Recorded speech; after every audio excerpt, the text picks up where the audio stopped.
John 5:33 to 47. So Jesus continues his thought about that we read in yesterday, that there are testimonies of him. Like, he doesn't testify of himself. He doesn't say, "Oh, just believe my word," but he said there are testimonies about him. So first is from the John the Baptist, and that then of Jesus' work, that it's greater than the testimony of John, because his work proves the work that he does testify about him, the miracles, what he says, does it line up with who he is?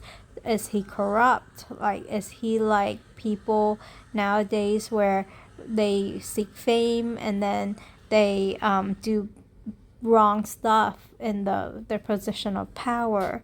Does he do that? No, he doesn't.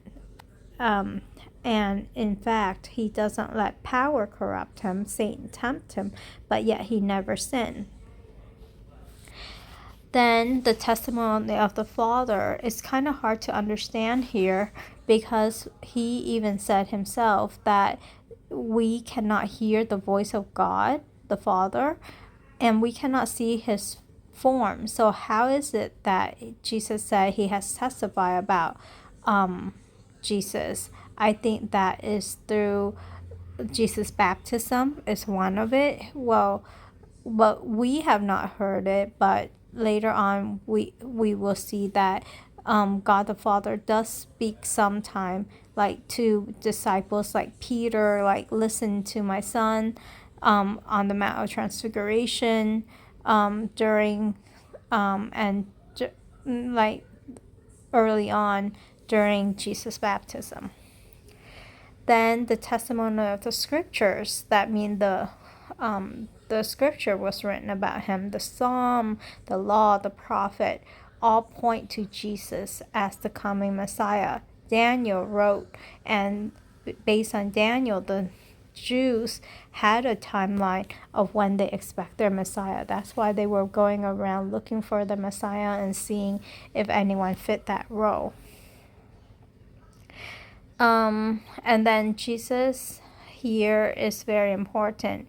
He said that, "How can you believe when you receive glory from one another, that you do not seek the glory of it? Is the glory that is from the one and only God." They care more about what their men think about them than what God thinks about them.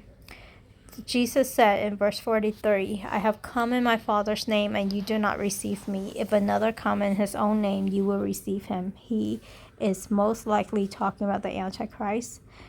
Jesus comes saying that the Father sent him. He does the will of the Father. They reject him. They said that he's a blasphemer. But then another who will fulfill their check boxes, who will bring about a temporary peace, they will say, "Oh, that is the Messiah."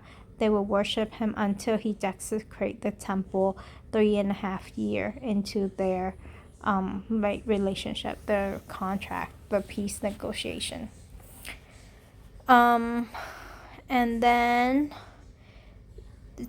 we usually think of the accuser of the brethren as Satan, but Jesus actually says this is a different accusation.